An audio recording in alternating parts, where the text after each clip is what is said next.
大家好，今天我们来聊聊怎么省钱。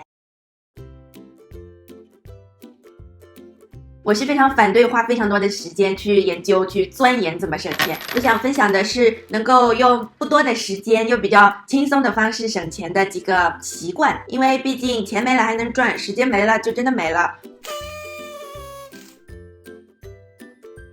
和这些打折信息隔离开是你的省钱的第一步。不是说看到喜欢的东西马上就会很冲动吗？那就很难控制住自己啊。但是取消关注真的一点也不难。我以前也好喜欢关注这一类教你省钱的网站呀、社交媒体呀，还有订阅各种各样的邮件。他们每天就发各种打折信息给你，让你觉得手快有，手慢无，机不可失，失不再来。但是结果就是不仅浪费钱，还家里多了一大堆也不太用得着的东西。自从把这些信息都隔离开，我觉得我购物就变得冷静多了，每次都是觉得我需要一件东西，我才会去考虑买它。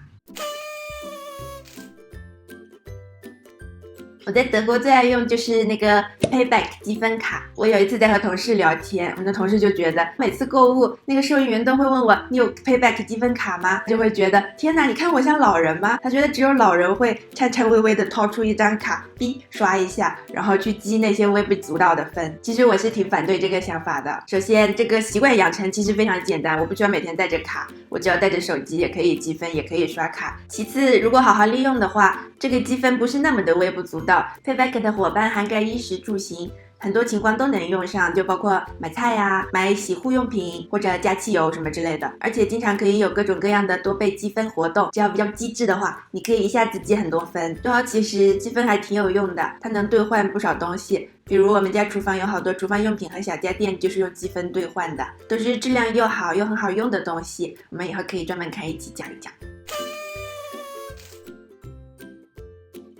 有很多东西你很想要，但是买新的又很贵，但是你非常需要，比如家具，比如体育用品，那这个时候我们就会买二手。在德国我们经常用的网站就是 eBay Kleinanzeiger， 就是 eBay 小广告，它是专门用来发小广告的。我们有很多家具都是在这上面淘的，都是二手的，甚至有一些就是免费送。但是呢，因为大部分的卖家都是个人卖家，他们的关键词乱七八糟，所以平时淘这个网站其实还蛮费劲的。以后有机会专门做一期讲一讲怎么在德国淘到心仪的二手。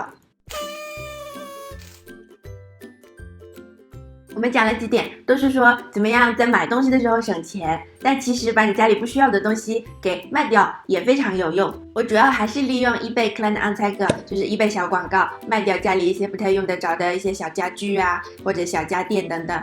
还有一个叫 Spock 的手机 app 也是做相同的事情的。我有好多女同事喜欢用 Kleiderkaiser 这个网站用来卖二手衣服，上面平台也是非常活跃。然后一旦开始卖，你就会看到家里的无用的东西一点点减少，然后虽然还是算不上极简生活，但是已经变得更加清爽，然后你就会觉得哎呀，心情好。总之有的时候我们还是要买新的东西吧，虽然我已经取消关注那些打折信息了，但是买东西的时候我还是会觉得我想买打折的。所以呢，我经常就会用比价网站，比如在德国我喜欢用 Idealo 或者 Check24，我去对比我想要的商品的价格，在哪家便宜就在哪家买。有时候甚至我会不着急的话，我就设置一个提醒，当价格降到某个地方的时候，我就会收到提醒，然后去购买。差点忘了，千万不要买便宜货，这是惨痛的教训。因为你买那些便宜的不知名品牌的东西，很多情况真的用不了多久，品质非常差，然后你要再重新再买，你又得花钱，花钱就算了，还得花时间。所以假如你就在品质好的、有名声好的大品牌里挑产品，虽然它可能第一次买贵一点，但是之后你就可以用很久。几年前的时候，我每次买菜刀都是买那种10几欧特别便宜的刀，每次都用不了多久，大概1年多它就钝了。大概2年多前我就心一狠，买了一把80多欧的菜刀，然后它是大品牌里面最便宜的那种，到现在依然非常锋利，所以还不如一开始就买个好的。你们一定听过，德国人动手能力都很强，家里什么都能修，家具能自己做，车子能自己修，因为他们人工太贵了。但是 DIY 真的省钱吗？我觉得还不一定哎。我自己就是一个 DIY 爱好者，家里的整个装修都是自己做的。我们有非常多的非大型5金工具，就差一个木工房了。你问我这些东西便宜吗？当然不便宜啦。所以我觉得 DIY 真的不一定省钱。所以对我来说 DIY 也许省钱，比如自己刷个墙，你能省下人工。但是假如你把它发展成了一个爱好，那就是一个非常烧钱的爱好了。通往财富自由之路漫长且崎岖啊！我刚开始工作，我就给自己开了 depot 账户，就是证券账户。然后我一直有定投 ETF， 大概这几年的行情总体是向上的，所以跑赢通胀吧。